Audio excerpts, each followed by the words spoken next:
We are here at Paris COP21 with a huge delegation from Friends of the Earth International. We have been having an inside-outside strategy. We've been participating in many different mobilizations on the inside of the COP as well as on the outside, linking with allies, building mobilizations, building our plans for the end of the COP. We find ourselves in a very difficult position here.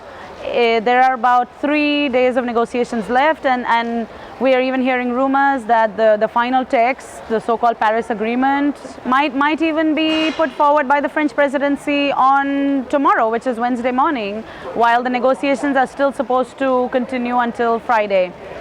So there's a whole lot of confusion about what the situation is, what is the process, also because the civil society has been kept out of a lot of the negotiations. There's been serious transparency issues, and we as Friends of the Earth International, along with allies, have also been raising that. But where do we find ourselves at this moment? We know, and we have been saying for months, if not years, that the Paris Agreement will not do anything to stop the climate crisis, that we know that our leaders are not accountable to the people, they're accountable to the polluters, and as a result, we are going to come out of here with something that is going to fry the planet. We've been saying that for a while. We've been recognizing the reality of that situation for a while, and now that we find ourselves here, we know that is going to be the case. Friends of the Earth International, along with many other civil society organizations, did a review of these pledges which the governments have put forward, and we found that the developed country governments do not meet their fair share of what they need to do to stop this crisis. They created the crisis, they benefited from the crisis, their carbon pollution is still sticking around in the atmosphere and is devastating many communities. So our demand is that they need to act first. They have the legal and the moral obligation to act first because they created this crisis. They have the obligation to provide finance and technology for our countries in the south so that we do not go down fossil fuel pathways as well, because we do not want dirty energy in our countries either. But we are facing a situation where developed countries, instead of owning up to their responsibilities, are actually running as far as possible away from it, while still pretending to have some action. So we've heard some developed countries in the last days talk about the language around keeping global temperature under 1.5 degrees. Now, this is a demand that developing countries have had for a very long time because they have seen the climate science and they know anything above that temperature is going to be climate catastrophe.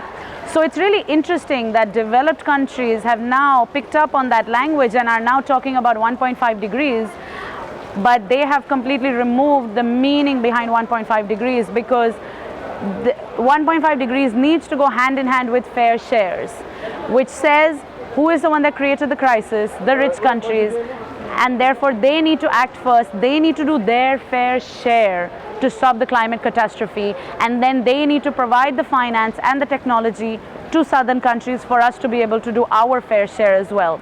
So what's happening here at Paris COP21 is that there's rumors about the 1.5 degrees. It might be introduced into the text, but it's completely devoid of the meaning if it doesn't come along with the fair shares.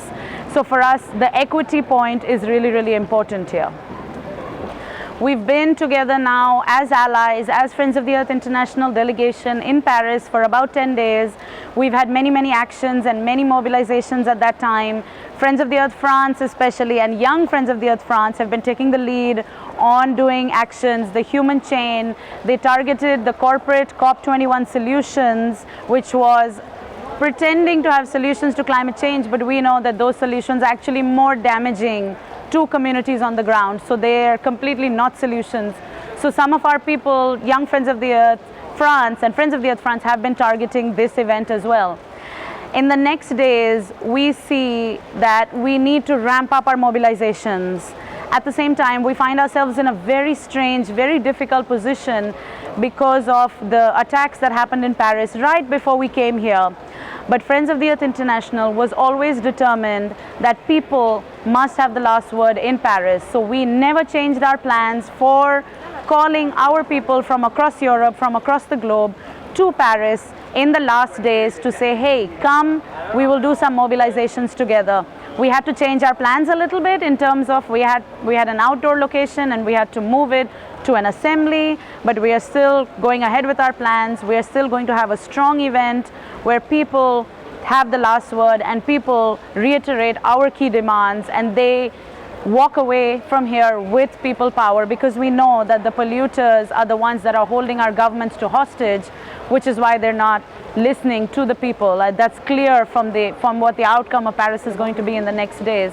But we are going to continue with our strong positioning, and we are going to have the last word. We are also working with allies, and in the next days we are going to hold a climate justice peace action